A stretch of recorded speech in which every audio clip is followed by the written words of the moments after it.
오늘 우리가 함께 나눌 말씀의 제목은 참 포도나무 예수입니다. 우리 지난주까지 14장을 마무리를 했고요. 오늘부터 15장 들어가는데요. 14장 쭉 마무리하면서 우리가 예수님이 십자가로 마지막에 대해 이미 말씀하시는 모습을 보았습니다. 그래서 여러 가지 이야기를 했지만 한마디로 요약한다라고 한다면 그 모든 예수님의 가르침의 내용은 예수 그리스도의 십자가로 요약될 수 있다라고 말씀드렸어요. 그래서 성령이 오시는 것이라든지 아버지께 구하는 것마다 다 얻는 것이라든지 예수님이 하신 일보다 더 큰 일을 하는 것, 그리고 우리가 예수님의 예비하신 처소에 마지막에 들어가게 되는 이 모든 것들이 사실은 십자가를 중심으로 이루어지고 성취되고 앞으로 다가올 것들로 예수님이 이야기를 하셨고, 제자들에게는 너희가 성령의 도우심 가운데에 이 말씀을 더 묵상하고 신뢰하는 것이 필요하다라는 이야기를 14장 말미에 했던 것을 우리가 기억합니다. 오늘은 이제 15장 넘어가면서 조금은 이제 다른 이야기를 하게 될 텐데요. 우리 성경 공부할 때도 잠깐 다루었지만 오늘 우리가 보게 될 초점은 무엇인가 하면 예수님의 에고에이미 선언입니다. 나는 무엇이다 라고 하는 것이 요한복음에 여러 번 나온다라고 이야기했죠. 그래서 나는 생명의 떡이다 이런 식으로 예수님이 자기 스스로를 비유하는 나는 이다 라고 하는 표현이 7번 등장한다라고 말씀을 드렸고요. 특별히 나는 이다 라는 표현이 한국은 이제 주어 동사로 이렇게 되어 있지만 헬라어에서는 에고에이미라는 표현이라고 말씀을 드렸고, 그것이 단순하게 헬라어적인 표현이라기보다는 원래 헬라어에서는 나는 뭐뭐이다 라고 할 때는 에이미라는 단어만 써도 거기 나는 뭐뭐이다 라는 뜻이 돼요. 그럼에도 불구하고 의도적으로 에고에이미를 붙이는 것은 흔치 않은 헬라어 표현인데 예수님이 그 표현을 쓰는 이유는 무엇인가 하면 구약 성경에 나와 있었던 I am 이라고 하는 하나님의 이름, 즉 우리가 흔히 잘 알고 있는 여호와라고 하는 이름을 여기서 오마주하고 있다라는 것을 많은 신학자들이, 성경을 읽는 성경의 학생들이 이해하고 발견했었던 것을 우리가 알고 있습니다. 그래서 그런 의미에서 실질적으로 예수님이 자신의 신성을, 언약의 주권자 되신 하나님이심을 밝히 드러내는 그런 표현으로서 에고에이미, 나는 이다 라고 하는 그 표현을 쓰고 있다는 것을 다시 한번 기억할 수 있으면 좋겠고요. 그 표현이 요한복음에 몇 번 나온다라고요? 7번 나온다라고 말씀드렸었죠. 그중 마지막 7번째 표현이 오늘 우리가 읽게 되는 15장 1절에 나는 참 포도나무이요 라고 하는 이 표현입니다. 그래서 참 포도나무이신 예수님에 대해서 우리가 함께 생각해 볼 텐데요. 그냥 우리가 포도나무를 예수님과 어떻게 연결할 수 있지? 라는 생각을 우리의 상상력만 가지고 하는 것은 아닙니다. 그래서 우리가 뭔가 이렇게 비유를 한다라고 하는 것은 비슷한 점이 있다라고 하는 것이고, 그것은 그 문화에서 이미 어느 정도 다 이해가 돼 오던 거예요. 그래서 그 문화를 어느 정도 이해해야 하는 것이고, 가장 대표적인 게 그런 것들 있죠. 구약 성경의 표현에 보면 코에서 콧김이 나온다라는 그런 표현이 있어요. 그럼 그게 우리는 잘 무슨 뜻인지 모르지만 그 문화에서 코에서 콧김이 나온다라고 하는 것은 상상해보면 우리도 어느 정도 그 정도까지 갈 수는 있겠지만 그 문화를 통해서 이해하면 굉장히 분노해서 이렇게 우리도 씩씩거린다 그러잖아요. 한국 표현으로. 그런 표현처럼 코에서 바람이 훅훅 나오는 것을 코에서 어떤 기운이 나오는 것으로 표현하고, 그것을 굉장히 화난 것에 대한 비유적인 표현으로 쓴다라고 하는 것을 우리가 더 잘 이해할 수 있는 것처럼 예수님을 포도나무에 지금 예수님 스스로가 비유하고 있다라고 하는 것은 구약에 나와 있는 구약 문화와 그리고 그 구약 문화를 다 이해하고 있는 예수님 당시에 예수님의 청자들이, 제자들을 비롯한 예수님의 청자들이, 성경의 독자들이 다 이해할 수 있는 구약적인 배경이 있다라고 하는 것을 우리가 알면 예수님이 자기 자신을 참 포도나무다라고 이야기하는 것이 무슨 뜻인지 분명히 좀 더 알 수 있을 것 같습니다. 그래서 여기서 이야기하는 포도나무는 단지 포도나무의 어떤 그 식물학적 특성으로 우리에게 주어져서 열매를 어떻게 맺더라, 몇 년 동안 산다더라, 어떻게 나무에 가지가 간다더라, 그런 것보다는 구약에 나와 있는 언약 안에서의 포도나무의 의미를 우리가 더 잘 이해할 때에 예수님이 지금 자기 자신을 참 포도나무다라고 하는 것에 대한 의미를 잘 이해할 수 있게 됩니다. 그래서 우리가 보게 될 텐데요. 일단 제일 먼저 보게 되는 그 초점은 무엇인가 하면 예수님이 그냥 나는 포도나무다라고 이야기하지 않으셨다라고 하는 거예요. 뭐라고 이야기하셨어요? 나는 참 포도나무다. 내가 진짜 포도나무다라고 하는 거예요. 그러면 그거 말고 뭐가 있다라는 거예요? 가짜. 꼭 나쁜 의미는 아니에요. 여기서 그 언약, 그 신학에서의 그 참이라고 하는 것은 무엇과 항상 대비가 되는가 하면 예표와 대비가 되는 것입니다. 그래서 그 예수님이 이 비슷한 이야기를 요한복음에서 다른 것을 비유로 들어서 이렇게 이야기를 하셨어요. 2장 21절에 보면 예수님이 유대인들과 대화를 나누는 장면이 나오는데 기억하실런지 모르겠지만 그들이 예수님에게 표적을 구합니다. 그러면서 예수님이 너희들에게 무슨 다른 표적을 주겠느냐? 성전을 무너뜨려라. 그러면 그 성전을 내가 3일 만에 다시 지으리라 라고 이야기를 해요. 그러면서 그때는 그게 무슨 뜻인지 아무도 몰랐죠. 예수님 말고는. 근데 나중에 성령을 받고 난 이후에 이 요한복음을 기록한 사도 요한을 비롯한 제자들이 깨달은 게 뭐였어요? 그때 예수님이 성전이라고 한 것은 사실은 자신의 몸을 가리킨 것이었더라 라고 해서 지금 우리가 보고 있는 성전은 예표로서의 그림자로서의 성전이었다라는 거예요. 그리고 예수님이 뭐라는 거예요? 참 성전이라고 하는 거죠. 그러니까 그림자에 묶이지 마. 왜냐하면 그 그림자는 그림자기 때문에 부족해. 거기서 우리가 진짜 필요한 것을 얻을 수가 없어. 그건 상징일 뿐이야. 그것에 실체가 오셨단다. 우리가 하나님을 만나는 그 복된 장소, 성전은 사실은 예수님의 몸을 가리키는 거였어. 라는 깨달음을 성령께서 제자들에게 그리고 우리에게 주신다라고 하는 겁니다. 그래서 구약에 있었던 그 성전들, 그게 성막이 되었건, 솔로몬 성전이 되었건, 느헤미야 시대 때에 그 스룹바벨에 의해서 회복된 그 제2성전이 되었건, 아니면 그것을 더 확장해서 화려하게 만든 지금 예수님 당시에 헤롯 성전이 되었건, 전부 다 뭐라는 거예요? 예표로서의 그림자 성전이라는 거예요. 그것은 부족하고 뭔가 진짜 어떤 것이 올 건지를 알려주는 역할만을 했다라고 하는 거죠. 드디어 예수님 때에 참 성전이 오셨는데 그게 바로 예수님 그 자체라고 하는 것이고요. 그와 똑같은 맥락에서 예수님이 이 포도나무라고 하는 개념도 가지고 오시는 겁니다. 그러면 구약에 무슨 얘기가 있다라는 거예요? 구약부터 지금 예수님 오시기까지 예표로서의 포도나무가 있다라고 하는 거죠. 근데 이건 그림자 포도나무예요. 이 그림자 포도나무를 붙드는 데에서는 뭔가 소망이 나와요? 안 나와요? 안 나와요. 이 그림자는 단지 참을 보여주기 위한 거였다라고 하는 거예요. 그리고 그 참 포도나무가 바로 예수님이다라고 하는 겁니다. 예수님 당대에 성경에는 나와 있지 않지만 그 당시에 요세푸스라든지 여러 랍비들의 문헌들을 살펴보면 그 당시에 예수님이 이 성전을 왔다 갔다 했을 거 아니에요. 마지막 일주일을 지내면서. 그때 다닐 때마다 성전에서 이제 요한복음에는 많이 안 나오지만 다른 복음서들에 보면 예수님이 가르치시고 이런 장면들도 많이 나오거든요. 그때마다 예수님과 예수님의 제자들과 예수님의 가르침을 듣는 모든 유대인들이 보게 되는 장면이 있어요. 그게 뭐냐면 예전에 제가 잠깐 설명은 드렸지만 그 당시에 헤롯 성전은 굉장히 화려하고 웅장했습니다. 왜냐하면 헤롯 자체가 혈통이 완전히 이스라엘 혈통이 아니었기 때문에 그 정치적인 컴플렉스가 있는 거예요. 그래서 그걸 만회하기 위해서 어떻게 해서든지 가장 화려하게 성전을 지어서 유대인들의 호감을 사기를 원했습니다. 왜냐하면 자기가 뭐기 때문에, 유대인의 왕이기 때문에.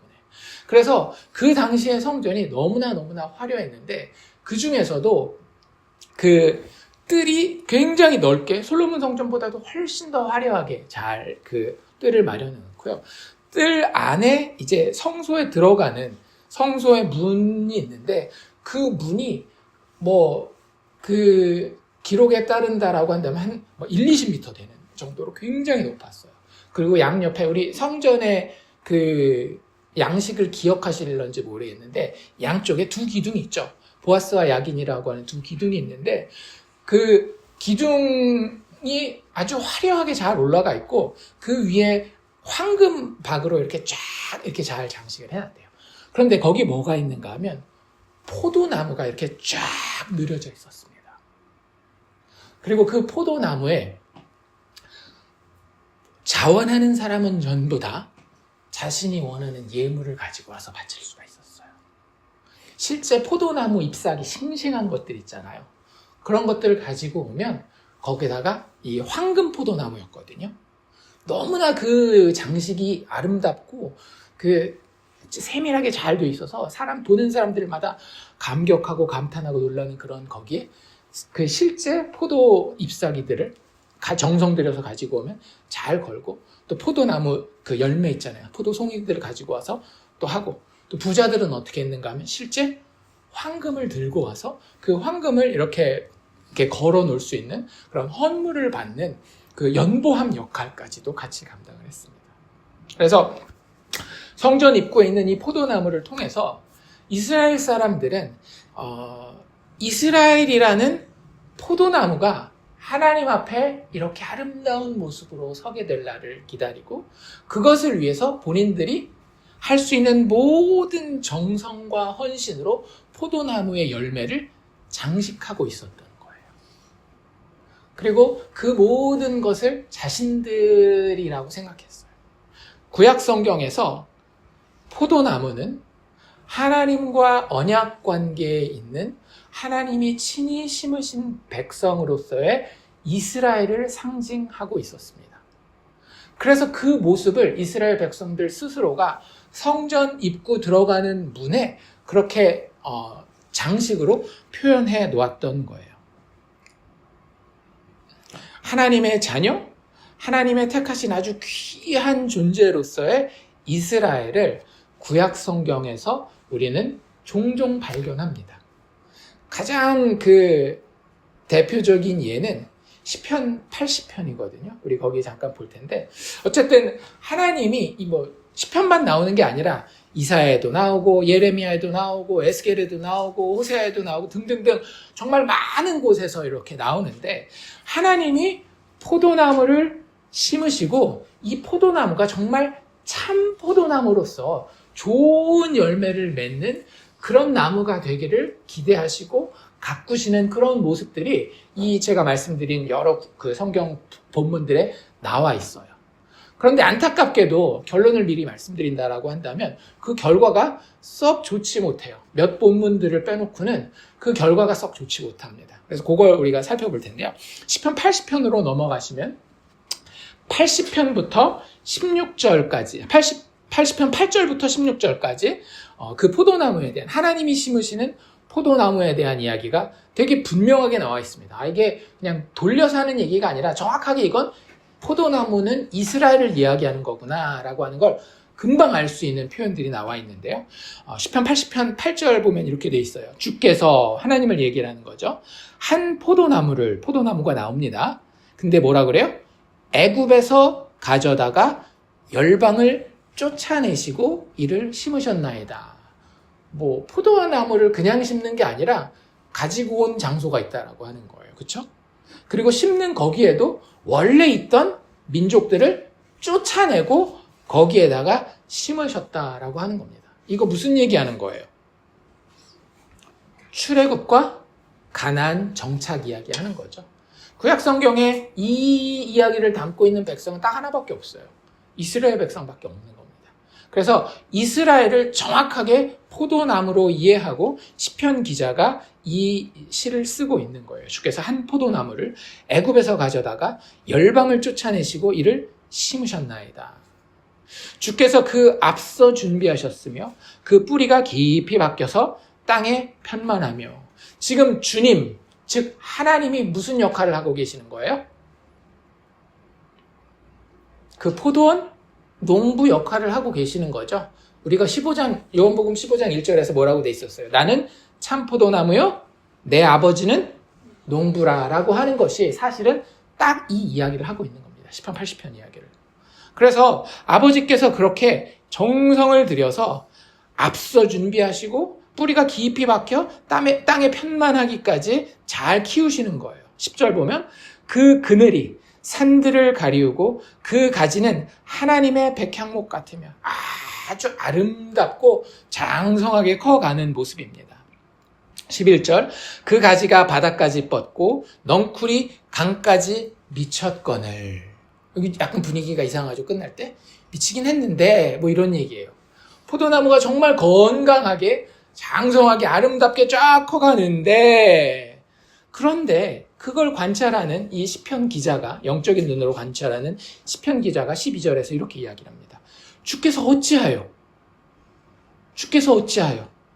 그 담을 허르사 길에 지나는 모든 자로 다 따게 하셨나이까. 수풀의 돼지가, 담이 이제 헐어졌으니까, 그쵸? 수풀의 돼지가 상해하며 들짐승들이 먹나이다. 이 사이에 무슨 일이 있었던 거예요? 마땅히 맺어야 할 좋은 열매를 이 장성하고 아름다운 포도나무가 맺지 못했던 거예요. 그 열매에 대해서는 우리가 다음 주에 좀 더 자세히 다루도록 하겠습니다. 그런데 그 열매를 맺지 못했기 때문에 하나님이 기회를 주셨지만 마지막에 포도나무 자체가 아주 적극적으로 거절합니다. 지금 이 비유는 아니지만 다른 에스겔서의 비유 같은데 보면 이 포도나무 자체가 아예 다른 농부한테 손짓을 해요. 나를 제발 너네 있는 대로 옮겨 심어달라. 나는 거기서 더 잘 자랄 수 있겠다라고까지 이야기하는 그런 본문들이 나옵니다. 다른 독수리를 찾는 그런 이야기가 에스겔서에 나오는데 나중에 한번 가서 찾아보시길 바랍니다. 어쨌든 그래서 주인이, 농부가 화가 나서 그 담을 헐어버린 거예요. 그래? 네가 네 스스로 너의 쾌락과 너의 즐거움과 너의 만족과 너의 평안을 찾는다라고 한다면 너 스스로의 길을 가도록 하여라. 그것은 내가 그린 참 포도의 나무의 그림이 아니다라고 하면서 그들을 그냥 내버려 두는 거예요. 그게 담을 허시는 겁니다. 그랬을 때에 아까도 이야기한 것처럼 돼지가 됐건 들짐승이 됐건 길에 다니는 사람이 됐건 그 열매를 그냥 마구 따먹는 거예요. 이건 다 착취당하고 망하고 힘들고 어려운 삶을 사는 이스라엘의 역사를 보여주고 있는 거죠. 그런데 그 상황에서 선지자 역할을 하는 이 시편 기자가 뭐라고 이야기를 하는가 하면 만군의 하나님이여 구하옵나니 돌이키사. 하나님 돌이키옵소서. 참 재밌는 게 뭔지 알아요? 여기서 쓰는 이 돌이키다라는 단어가 슈브라는 단어거든요. 이 단어가 원래 우리 사람들에게 많이 쓰이는 단어입니다. 무슨 뜻일까요? 회개하다는 뜻이에요. 원래 회개 누가 해야 돼요? 죄인들은 우리가 해야 되는 거예요. 그런데 우리가 회개를 못하니까, 우리가 하나님 앞에 돌아가지를 못하니까 선지자가 하나님의 심령으로 하나님께 간절히 비는 거예요. 뭐예요? 하나님, 그 마음을 회개하고 돌이켜 주십시오. 여기서 회개는 죄에 대한 회개가 아닙니다. 하나님의 마음을 돌이켜서 진노에서 사랑으로, 심판에서 자비하심으로 돌이키는 그 돌이키심을 이야기를 하는 거예요. 만군의 하나님 여호와여 구하옵나니 돌이키사 하늘에서 굽어보시고 이 포도나무를 권고하소서. 가르치시고 깨닫게 해주세요 라고 부탁하고 있는 겁니다. 우리가 생각하는 세상에서의 오냐오냐를 이야기하는 거 아닙니다. 여기서 권고하는 것은 때로는 우리가 아플 수도 있어요. 하지만 그들이 바르지 못한 길에 있기 때문에, 참되지 못한 길에 있기 때문에 그들을 돌이키는 것을 하나님이 좀 해주십시오 라고 이 시편 기자가 이야기하고 있는 것입니다. 그러면서 그 포도나무에 대해서 뭐라고 이야기하고 있는가 하면 주의 오른손으로 심으신 줄기요 주를 위하여 힘있게 하신 가지니이다. 그러니까 하나님이 포도나무를 심으실 때 정말로 좋은 포도나무, 참 포도나무를 원하셨다라는 거예요. 자기 스스로를 위해서, 주를 위하여 힘있게 하셨다라는 거죠. 그럼 이 포도나무는 결국 누구를 기쁘게 해야 되는 존재였던 거예요. 농부 되시는, 주인 되시는 하나님을 기쁘시게 해야 되는 존재인데 자신의 기쁨을 찾고 다른 것들을, 다른 세력들을, 다른 인간 존재들을 자신의 농부요 주인으로 쫓아가는 그런 어리석음을 지금 범하고 있다라고 하는 거예요. 16절 마지막에 뭐라고 이야기하고 있는가 하면 그것이 소화되고 그 포도나무가 들포도 열매를 맺는 그 포도나무가 결국엔 소화되고 타버리고 작벌당하며 주의 면책을 인하여 망하오니. 참 슬프고 안타까운 이야기죠. 하나님이 친히 택하셔서 아끼고 심고 기르셨는데 출애굽 종살이 하는 데에서부터 끌어오고 그리고 광야를 통해서 훈련시켜서 마지막에 그 강한 여리고를 비롯한 가나안 민족들을 쫓아내시고 그 하나님의 약속하신 젖과 꿀이 흐르는 땅에 정착시켜 놓으셨는데 정말로 하나님이 그렇게 아름답게 자기 마음에 품으신 존재들이었는데 그들의 결말이 참 행복하지 못하다라고 하는 거죠. 하나님이 실제로 이 출애굽 과정에서 이스라엘 백성들을 뭐라고 부르는가 하면 My treasured possession, 내가 마음에 품고 있는 보물 같은 존재라고 이야기를 해요. 십계명을 주실 때도 우리는 그냥 십계명을 너 이거 지켜 안 지키면 혼난다 이렇게만 주실 것으로 생각하지만 십계명이 출애굽기 20장에 나오잖아요. 그 출애굽기 20장의 십계명 이야기하기 전에 하나님이 먼저 이 이야기를 한다라고요. 19장에 뭐라고 이야기를 하는가 하면 19장 5절에 보면 세계가 다 내게 속하였나니 너희가 내 말을 잘 듣고 내 언약을 지키면 너희는 열국 중에 내 소유 treasured possession이 되겠고 이렇게 이야기한다라는 거예요. 신명기에서도 그 광야 생활을 다 마치는 그 과정에서도 뭐라고 이야기를 하는가 하면 신명기 7장 6절에 너는 여호와 내 하나님의 성민이라. 내 하나님 여호와께서 지상 만민 중에 여러 백성이 있지만 특별히 너를 자기 기업 treasured possession 자기 기업의 백성으로 택하셨느니 이렇게 이야기를 하고 계시단 말이에요. 그러니까 포도나무는 하나님의 보물과 같은 존재. 근데 단지 돌덩어리가 아니라 뭐예요? 같이 자라는 걸 하나님이 도와주고 보살펴주고 그 가운데 하나님이 즐거워하고 기뻐하는 가운데 꽃을 피우고 열매를 맺으면서 너무너무나 행복해하는 그런 존재로서 이스라엘 백성들을 하나님이 택하셨고 키우셨다라는 거예요.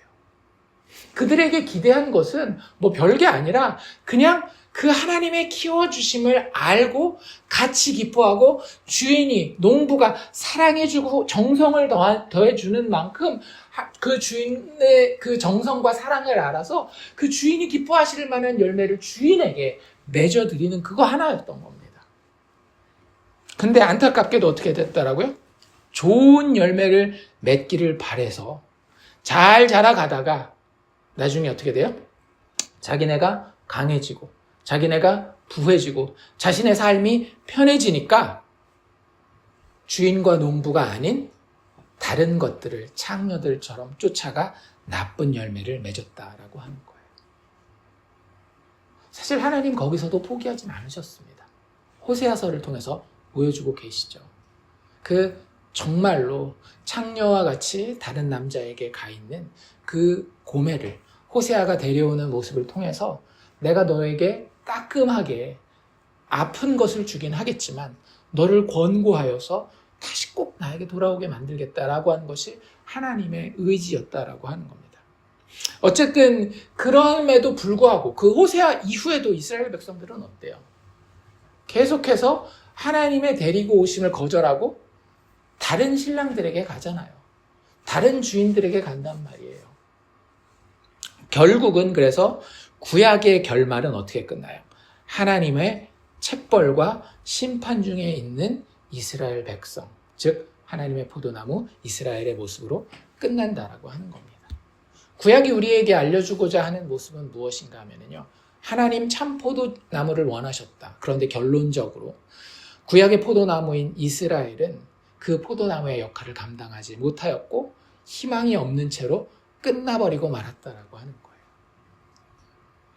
아름다운 열매, 즉 참 열매를 맺지 못했어요.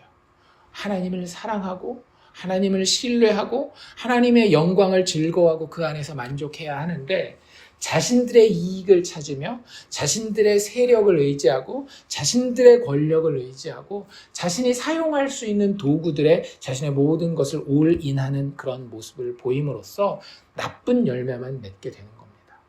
그리고 그것이 예수님 오시기까지 계속 지속되고 있는 거예요. 아까 말씀드렸죠. 예수님 오셨을 때에 성전 문에 있는 그 포도 장식에 뭐 했다라고요? 그들이 가지고 갈 수 있는 최선의 노력들을 가지고 가서 우리가 이렇게 아름다운 포도나무가 되겠습니다 라고 계속 다짐하는 거예요. 주님, 우리가 이렇게 아름다운 포도나무 되겠습니다. 아직 우리에게 가능성 있죠? 이 정도 정성이면 됩니까? 여기서 조금 더 해야 될까요? 계속 자신의 노력을 가지고 포도나무의 참됨을 증명하려고 했었던 겁니다. 그런데 예수님 오시는 이 순간까지 그 포도나무는 실패하고 있다라고 하는 거예요. 신약에서 사도 바울은 이것을 이렇게 표현하고 있죠. 로마서 1장 21절인데요. 하나님을 알되 하나님을 영화롭게도 아니하며 감사하지도 아니하고 오히려 그 생각이 허망하여지며 미련한 마음이 어두워졌나니. 그들이 하나님 앞에 황금을 가지고 나오느냐 안 가지고 나오느냐, 싱싱한 포도 열매를 드리느냐 안 드리느냐, 많은 소와 양을 바치느냐 안 바치느냐의 문제가 아니었다라고 하는 거예요. 처음부터 참 성전도 그렇고 참 포도나무도 그렇고 하나님이 원하셨던 것은 하나님 앞에 엎드러져서 하나님의 은혜와 자비를 즐거워할 줄 아는 그 한 사람을 하나님은 원하셨던 겁니다. 그런데 그들의 마음이 미련하여 어두워졌고요. 내가 하나님 앞에 나의 노력을 가지고 나아가면 뭔가 성공적인 성전을 만들고 뭔가 성공적인 참 포도나무로 하나님 앞에 설 수 있을 것이라고 생각했었던 겁니다. 당시 이스라엘 백성들 뿐만 아니라 오늘도 똑같다라고 하는 거예요. 인간의 디폴트 모드가, 기본 모드가 어디에 있어요? 나의 노력과 나의 정성을 화려하고 아름답고 희생적으로 들여서 하나님의 복을 받는, 이 세상에서도 복받고 죽은 다음에서도 천국을 보장받는, 그리고 사람들에게도 더 괜찮다라고 한다면 칭찬받는 그 자리에 서려고 하는 나쁜 열매 맺는 들포도 열매를 맺는 그런 잘못된 포도나무의 모습을 우리 스스로 만들어 가려고 하는 것이 인간의 기본 모드라고 하는 겁니다. 근데 참 재밌는 건 뭐냐면요, 이 포도나무에 대한 이야기가 시편에도 나와 있지만 다른 데도 많이 나와 있다라고 그러잖아요. 대부분 다 시편 80편에 나와 있는 그런 모습입니다. 하나님이 정말로 기대를 가지고 아름답게 심어 놓으셨는데 이들이 처음에 잘 자라다가 나중에 하나님을 심어 놓은 자, 기르시는 자를 배반하고 다른 데 가가지고 결국에는 나쁜 열매를, 들포도를 맺는 그런 들포도 열매를 맺게 되는 그런 그 비극적인 이야기로 끝나는데요. 한 군데 좀 독특한 곳이 있어요. 우리가 거기를 잠깐 찾아볼 텐데, 이사야서에 보면 똑같이 포도나무 열매가 있습니다. 이사야 27장인데요. 27장 2절에서 6절에 보면 이 포도나무의 노래가 나옵니다. 원래 유명한 그 구약 성경의 포도나무의 노래는 이사야 5장이에요. 이사야 5장에 가면 포도나무의 노래가 나오는데 거기는 시편 80편이랑 거의 똑같다라고 보시면 돼요. 좋은 나무 심어서 좋은 열매 맺기를 바랬는데 좋은 열매는커녕 나쁜 열매를 맺는, 그래서 비극적으로 이 포도나무가 다 불타고 없어져 버리게 되는 그런 이야기가 포도원의 노래로서 5장 1절에 나오는데요. 이 27절에도 포도원의 노래라고 많이는 안 부르지만 부를 수 있는 노래가 나와요. 그런데 결론부터 말씀드린다라고 한다면 이 포도원의 노래는 즐겁게 해피엔딩으로 끝납니다. 재밌지 않나요? 이렇게 돼요. 27장 2절에서 6절인데요. 이사야. 그날에 너희는 아름다운 포도원을 두고 노래를 부를지어다. 여기서 그날은 언제를 얘기를 하는 걸까요? 이 선지서들에 나오는 그날은 딱 정해져 있습니다. 언제를? 종말의 때를. 마지막 날을. 마지막 날이 언제예요? 나중에 지구가 멸망하고 뭐 이런 날이 아니라 이미 종말은 시작됐다라고 말씀드렸죠. 언제? 예수님의 초림, 그분의 고난과 십자가 죽음, 그리고 부활을 통해서 이미 종말은 시작되었다라고 얘기를 하고 있어요. 그래서 그 시대를 이야기를 하는 거예요.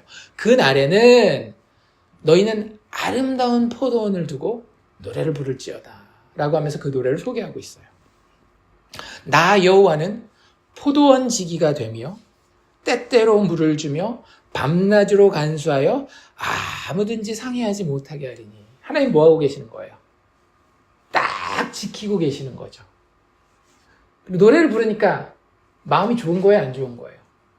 하나님의 마음이 이 포도를 보고, 이 포도나무를 보고 아주 좋으신 거예요. 기쁘신 거예요. 4절, 나는 포도원에 대하여 노함이 없나니. 분노하심이 있대 없대요? 없어요. 아까 우리가 10편, 80편에서 봤었던 포도원 농부의 모습이나 우리가 흔히 이야기하는 포도원의 노래라고 하는 그 이사야서 5장에 보는 이 농부의 마음과는 전혀 달라요. 그들은 다 뭐로 가득해요, 마음이? 분노로 가득합니다. 이게 합당하고 정당한 분노예요. 법적으로 그렇게 해도 될 만한, 아니 해도 될 만한이 아니라 그렇게 해서 정의를 세워야 되는 그런 분노로 가득 차 있는 것이 시편 80편과 이사야 5장에 나와 있는 포도나무, 포도원에 대한 이야기에서의 주인의 마음입니다. 근데 이 27장, 이사야 27장에서의 포도원 주인은 마음이 좀 달라요. 나는 포도원에 대하여 노함이 없나니 진려와 형극이 나를 대적하여 싸운다 하자. 와, 진려와 형극은 사실은 누구를 대적하는 거예요? 포도나무를 대적하는 거예요. 근데 이 포도원 농부 누구를 대적하는 것으로 생각해요? 이제부터 나와 포도나무는 하나이다. 내 포도나무를 공격하는 것은 나를 공격하는 것이다 라고 이야기하는 거예요. 이거 무슨 장면 기억나지 않습니까? 사도 바울이 바울 되기 전에 예수님을 핍박하잖아요. 그리고 예수님 만날 때 뭐라 그래요? 사도 바울은 누구를 핍박했어요? 교회를 핍박했단 말이에요. 그런데 예수님이 사도 바울한테 뭐라 그러셔요? 네가 왜 나의 교회를 핍박하느냐가 아니라 나를 핍박하느냐 그래 버린단 말이에요. 왜? 예수가 신랑으로서 그 신부된 교회와 하나가 되었기 때문에. 그 마음을 지금 이 포도원 농부가 이사야 27장에서 가지고 있는 거예요. 진려와 형극이 나를 대적하여 싸운다 하자? 그럼 어떻게 하시겠대요? 내가 그것을 밟고 모아 불사르리라. 5절, 그리하지 아니할 것 같으면 나의 힘을 의지하고 나와 화친하여 오히려 나로 더불어 화친할 것이니라. 나랑 싸우던지 아니면 나한테 항복하고 나와 화친하든지 둘 중에 하나지, 내 포도나무를, 내가 사랑하는 이 포도나무를 어떤 대적도 건드릴 수 없어.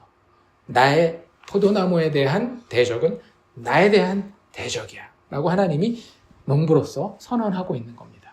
그리고 6절, 후일에, 이것도 무슨 얘기겠어요? 마지막 종말의 때를 이야기를 하는 겁니다. 후일에는 야곱의 뿌리가 박히며 이스라엘의 um이 돋고 꽃이 필 것이라. 그들이 그 결실로 지면을 채우리로다. 이 열매를 지금 이 포도원 농부는 너무 기뻐하고 있는 겁니다. 어떻게 이게 가능하죠? 완전히 다른 그림 아니에요?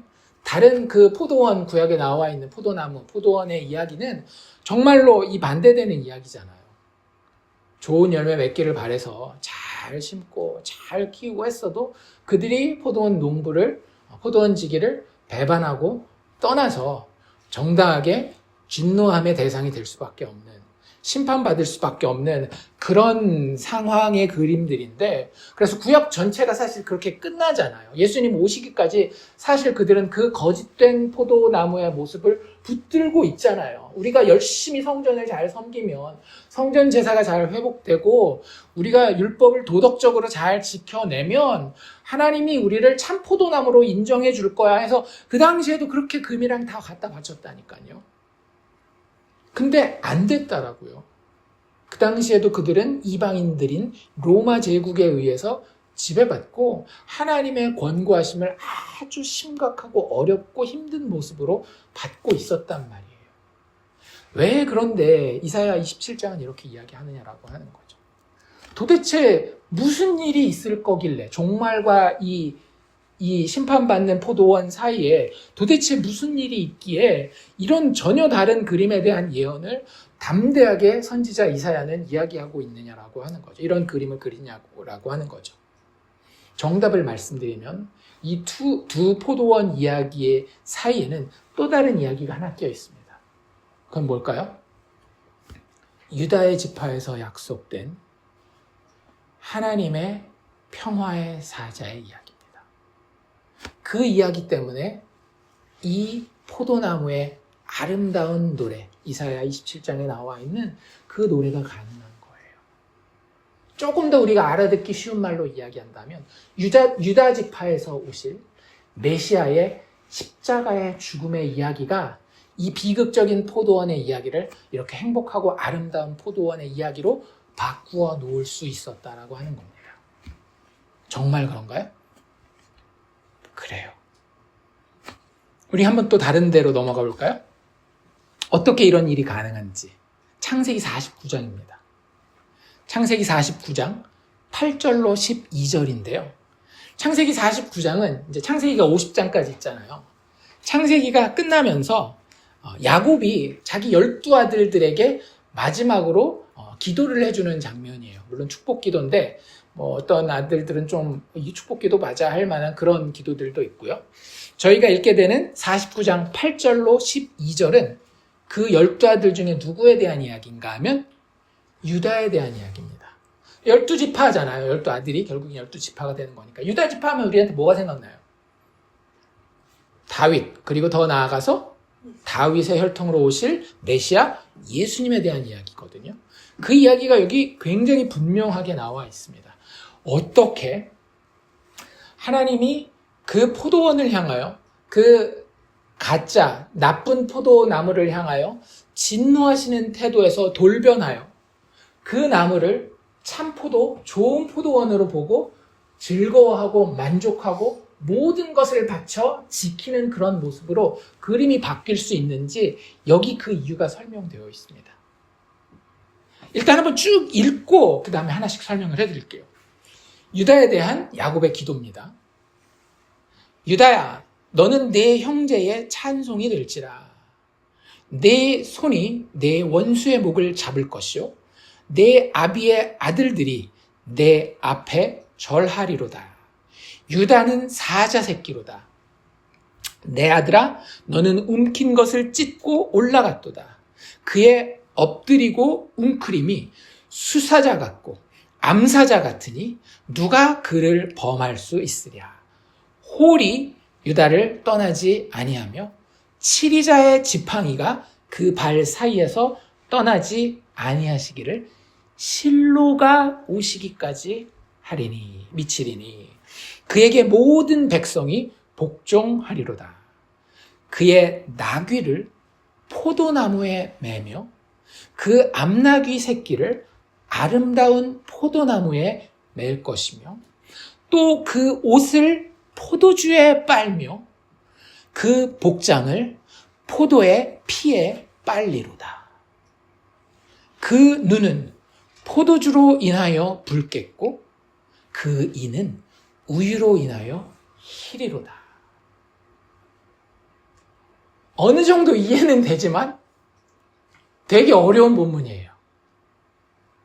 그리고 제가 지금 읽을 때 한글 개역 개정의 번역본의 한 부분을 다르게 읽었습니다. 혹시 어디를 다르게 읽었는지 눈치채셨어요? 11절 제가 제 버전으로, 사실 제 버전이라기보다는 히브리어 원어가 이렇게 돼 있어요. 실제. 다시 한번 읽어드릴 테니까 11절 한번 따라하 보십시오. 그의 나귀를 포도나무에 매며 그 암나귀 새끼를 아름다운 포도나무에 맬 것이며. 뭔 뜻인지 모르겠죠. 왜 야곱이 그 아들 유다에 대해서 이야기하는데 나귀 얘기가 나오고 포도나무 얘기가 나오고 이렇게 되는지. 또 그 옷을 포도주에 빨며 그 복장을 포도의 피에 빨리로다. 뭐가 달라요? 예, 우리 개역개정에서는 이게 한국에서 쓰지 않는 표현이잖아요. 그래서 포도즙이라고 표현하고 있습니다. 그쵸? 개역개정에서는 포도즙이라고 돼 있어요. 그런데 히브리어 성경의 원래 뜻이 포도의 피라는 표현을 씁니다. 그리고 많은 영어 성경들은 ESV를 비롯한 많은 영어 성경들을 the blood of vine이라고 이렇게 표현을 해요. 참 재밌죠? 일단 이 예언을 전체적으로 살펴보면 유다에 대한 예언이라는 걸 8절에서 알 수 있어요. 그쵸? 유다야 이렇게 부르고 야곱이 지금 축복하는 기도를 하는 겁니다. 그리고 그 유다를 굉장히 크게 축복해요. 너는 너의 형제의 찬송이 될 것이다. 유다 자체가 하나님을 찬양하다 이런 뜻이거든요. 근데 그 찬송이 하나님을 향해서 가기도 하지만 자신의 형제들, 유다가 몇째였어요? 넷째잖아요. 그러니까 자기의 형들과 동생들 다가 유다를 찬송하는 거예요. 사실 이게 누구의 꿈이었죠? 요셉의 꿈이었단 말이에요. 근데 그게 유다의 자손인 요셉의 아들 예수님에게서 성취되잖아요. 참 재밌어요. 그런 것들을 보면. 성경에 나오는 여러 이름들이 배치되고 이런 것들을 보면 굉장히 재밌는데, 어쨌든 그 유다가 형제들의 찬송이 될 것을 이야기를 하고, 너의 손이 원수의 목을 잡는다라고 하는 것은 그만큼 강하게 원수를 제압하는 그런 모습. 그 모습이 뒤에도 뭐라고 나오는가 하면 사자 새끼라든지 웅크린 수사자나 암사자 같은 그런 강함으로 표현됩니다. 그리고 그런 강함에 대해서는 우리가 9절까지 잘 이해를 할 수 있겠고 10절도 어느 정도는 이해할 수 있을 것 같아요. 홀이라고 하는 것은 지도자가 왕이 들고 있는 그런 막대기 같은 거죠.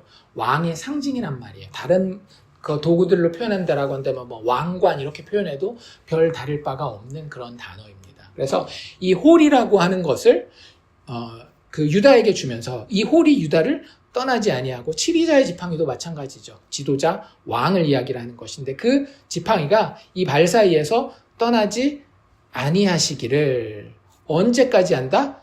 실로가 오시기까지 미칠 것이다. 그 시대가 계속 이어진다라고 하는 거예요. 하나님이 왕권을 부여하셔서 그 왕권의 실효성이 유다 지파를 통해서 계속 이어진다라고 하는 거예요. 육체의 눈으로 볼 때의 왕좌에 앉았건 안 앉았건 상관없이 하나님이 인정하시는 왕통이 유다 혈통을 통해서 계속 이어질 것이다 라고 이야기를 하고, 그것이 언제 미치도록?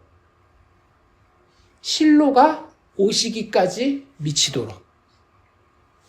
그 왕통의 결정적인 현실화가 누군가가 오면 딱 성취된다라고 하는 거예요. 그 사람의 이름이 뭐예요? 실로라고 돼 있어요. 무슨 뜻일까요? 학자들도 모릅니다. 그런데 대부분 의견이 모여지는 게 뭐냐면 둘 중에 하나일 것이다. 실로라고 하는 지역이 있잖아요. 그래서 실로라고 하는 지역은 꽤 오랫동안이나 그 성전이 세워지기 전까지 이스라엘 왕국의 그 종교적인 중심지 역할을 했습니다. 하나님을 만나는 곳, 하나님과 대면하는 곳. 그래서 하나님을 대변하는 누군가로 이렇게 보거나, 아니면 실로라고 하는 것이 어원을 따져 올라간다라고 한다면 뭐랑 발음이 비슷해요? 샬롬이랑 비슷하죠. 샬롬이 무슨 뜻이에요? 평화, 화평, 평강, 평안이라는 뜻이잖아요. 그래서 실질적으로 이 단어를 평화의 표상, 평화의 인물로서 이해하는 경우들도 많습니다. 뭐가 되든지 간에 신적으로 하나님이 보내주셔서 그 백성들에게 평화와 안녕과 안식을 가져다주는 존재로서 실로라고 하는 잘 모르는, 야곱도 잘 모르는 거죠. 사실은 하나님의 성령의 감동하심 가운데에 하나님의 보내실 메시아, 평강의 왕으로서의 메시아를 예언하고 있는 것으로 봅니다. 그것이 맞고요. 그래서 유다 지파에서 하나님의 보내실 평강의 왕 메시아가 올 것인데 그에게 모든 백성이 복종할 것이다 라고 지금 예언하고 있는 겁니다. 여기까지는 이해가 어느 정도 되시죠? 아, 유다 지파에서 메시아가 오겠다는 얘기겠구나 이렇게. 근데 진짜 어려운 건 어디예요? 11절 12절이에요. 왜 갑자기 포도나무 얘기가 나오고 나귀 얘기가 나오는지. 근데 성경을 조금 읽은 사람은 일부 이해할 수 있는 부분이 있습니다. 뭐가 먼저 이해가 돼요? 나귀가 이해가 돼요. 우리 나귀 어디서 왔어요? 예수님의 예루살렘 입성에서 보게 됩니다. 그때 제가 설명드렸죠. 그렇죠? 요한복음에도 예수님의 예루살렘 입성 이야기가 나오는데 나귀는 뭐의 상징이에요? 평화의 상징이라고 그랬어요. 전쟁의 때에 지도자들은 말을 타고 다닙니다. 하지만 평화의 때에 지도자들은 뭘 타고 다녀요? 나귀를 타고 다니잖아요. 그래서 우리 그 왕이 즉위하는 거 이야기할 때도 다윗은 주로 말을 타고 다녔지만 솔로몬이 왕으로 인정받는 그 장면에서는 솔로몬은 뭘 타고 그 왕이 임직식을 해요? 나귀를 타고 임직식을 한단 말이에요. 왜? 솔로몬 때에는 더 이상 다윗과 같은 전쟁의 시대가 아니라 평화의 시대잖아요. 그래서 그 이름 자체가 샬로몬 아니에요. 평화의 왕이라는 뜻으로. 그래서 나귀라고 하는 것은 평화를 이야기를 하는 거예요. 그러니까 실로라고 하는 그 사람의 통치의 그림을 지금 11절과 12절에서 하나님의 오실 평강의 왕, 메시아의 통치의 그림을 지금 그리고 있는 것이 11절과 12절이고요. 그 11절과 12절에서 비유적인 표현으로 사용하고 있는 세 가지가 있는데 하나가 나귀, 또 하나가 포도 혹은 포도나무, 포도즙 혹은 뭐가 되든지 그 포도와 관련된 것이고 마지막 하나가 우유입니다. 우유부터 별로 오늘 본문과는 상관없으니까 간단하게만 언급을 드리면 우유는 당연히 뭘 상징하는 거겠어요? 깨끗함. 우리가 스노우 화이트라고 하는데 그 당시 히브리 사람들은 눈처럼 하얀이라는 표현을 쓰지 않고 우유처럼 하얀이라는 표현을 썼던 거예요. 그러니까 이 하얗고 깨끗한 거 뭘 이야기하는 거예요? 아무 죄도 없는 정결함, 거룩함을 이야기하는 거죠. 그 왕의 메시아의 통치는 죄와 아무 상관이 없는 깨끗하고 순결하고 거룩하여서 하나님이 기쁘시게 받을 만한 통치라고 하는 거예요. 그와 그의 백성 모두가 무슨 얘기인지 아시겠죠? 그만 그런 게 아니라 그 통치자만 그런 게 아니라 그와 그의 백성 모두가 그렇게 죄로부터 깨끗한 하나님이 기쁘시게 받을 만한 거룩한 존재로서 왕국으로서 하나님께 온전히 드려지는 그런 모습을 여기에 그리고 있는 거고요. 그건 이제 간단하게 넘어간다라고 한다면 나귀는 그의 통치가 어떠할 것을 가리키는가 하면 평화로울 것을 이야기합니다. 우리는 누구와 가장 심한 전쟁을 싸우고 있다라고 말씀드렸어요? 마귀랑 이런 것들은 나중 문제예요. 나의 어떤 죄성과 싸우는 것도 다 나중 문제예요. 우리의 가장 큰 대적은 누구다? 하나님이시다. 왜? 우리가 죄인이고 하나님은 거룩하신 분이시기 때문에. 그런데 그 하나님과의 싸움 앞에 하나님과 싸움에 서 있는 우리에게 뭘 가져다 주시는 왕이라고요? 평강을 가져다 주시는 나귀를 타신 왕이라고 하는 것이 이 여기에 드러난 유다의 혈통을 통해 올 메시아의 통치의 특징이라고 하는 거죠. 하나님과 우리 사이에 막힌 담을 다 하시고 화평을 가지고 오실 그의 통치. 그래서 나귀라고 하는 그림이 등장하는데 그 나귀가 어디에 묶여 있대요? 포도나무에 묶여 있대요. 그러니까 예수님이 나귀를 타고 오실 때도 그 나귀가 어디에 묶여 있었잖아요. 그래서 그걸 풀어서 너희가 가지고 오면 내가 타고 들어가겠다라고 이야기를 해요. 그게 포도나무였는지 아니었는지는 잘 몰라요. 그런데 그렇게 묶여있는 나귀라고 하는 것은 이스라엘 그 당시의 문화에서 일상적으로 보는 장면입니다. 왜? 나귀는 일하는데 항상 필요하니까요. 우리도 장 보러 갔을 때 그냥 손으로 들고 오는 거랑 차에다가 싣고 오는 거랑 엄청 차이 나잖아요. 그러니까 일상적으로 사람들이 장사를 하건 뭘 하건 그냥 쓰는 거예요. 그러면 우리도 자동차를 몰고 가면 어떻게 해야 돼요? 주차를 해야 되잖아요. 그러니까 맨하탄 차 끌고 나가기 싫은 거죠. 어딘가가 세워놔야 돼요. 그걸 그 당시의 문화에서는 뭐라 그런가 하면 메어놓는다, 묶어놓는다라고 얘기를 해요. 어디다 묶어놓을까요? 우리 가면 맨하탄 그렇죠. 맨하탄을 가도 항상 못 찾아요. 무료 파킹 플레이스를 찾잖아요. 그래서 그 당시도 마찬가지였어요. 그냥 아무 나무나 그냥 가서 묶어놔요. 포도나무는요, 그 당시에도 상당히 쓸모 있는 귀한 나무였습니다. 열매가 없으면 아무 쓸모가 없는, 이 장작으로도 잘 못 쓰는 나무지만 열매 때문에 아주 귀한 나무였고요. 포도나무에다가 이걸 나귀를 묶어 놓을 만큼 포도나무는 흔하지 않았어요. 아무데나 있지 않았어요. 그래서 많은 성경학자들은 이 나귀를 포도나무에 맨다, 암나귀 새끼를 아름다운 포도나무에 맨다라고 하는 건 무슨 뜻인가 하면 그만큼 이 메시아의 통치는, 이 평강의 왕의 통치는 아주 풍요로운 귀한 포도나무가 어디에 가도 다 있다라는 거예요. 성경에 요한계시록에 보면 천국에 가면 황금길이라서 금을 밟고 다닌다라고 하는 그런 표현이랑 비슷하다고 보시면 돼요. 정말로 풍요롭고 모든 것이 잘 아름답게 되어 있는 그런 통치를 이야기를 하는 겁니다. 그런데 이 포도나무를 그렇게 이야기를 하면서 메시아 통치의 풍요로움, 아름다움에 대해서 이야기하는 것으로만 끝내기에는 그 다음 표현이 좀 더 이해가 안 돼요. 앞부분은 이제 이해가 됐어요. 그 당시 문화로 봤을 때 실로가 오시면, 메시아가 오시면 하나님 나라의 이 유다 왕통을 통한 통치는, 메시아의 통치는 정말 풍성한 통치가 되겠구나 까지는 이해가 된단 말이에요. 근데 그 뒤에 뭐가 나와요? 아무리 그래도 그렇지, 옷을 어디다 빤대요? 포도주에다 빨아버린대요. 앞에 나오는 그 옷을 포도주에다 빤다라는 표현은 포도주라는 표현이 맞습니다. 히브리어로. 그런데 그 표현을 뒤에 한 번 더 하잖아요. 그의 복장을 어디다가 빤다라고요? 한글 성경에는 포도즙이라고 되어 있지만 실제 영어 성경이나 히브리의 성경에는 뭐라고 되어 있다라고요? 포도의 피에다가 빤다라고요. 빨래를 깨끗하게 하기 원하시는 이 결벽증이 있으신 분들, 포도주가 좋으니까, 포도즙이 아주 귀한 거니까 포도즙에다 빠시겠습니까? 절대 그럴 일은 없어요. 제가 아무리 생각해봐도 이 많은 주석가들은 그렇게 얘기를 해요. 포도주가 귀한 것임에도 불구하고 거기다가 빨래를 빨 수 있을 정도로 포도주가 많은 풍성함을 다시 한번 상징하는 것이다. 앞에 그 포도나무에다가 나귀를 매는 것처럼. 맞아요. 그런 표현도 들어갈 수 있어요. 근데 그러기에는 조금 무리가 있다라고, 그것만으로 이야기에는 조금 무리가 있다라고 하는 거죠. 게다가 두 번째 이 포도즙이라고 하는 표현이 뭐라고요? 정확하게 포도의 피라고요.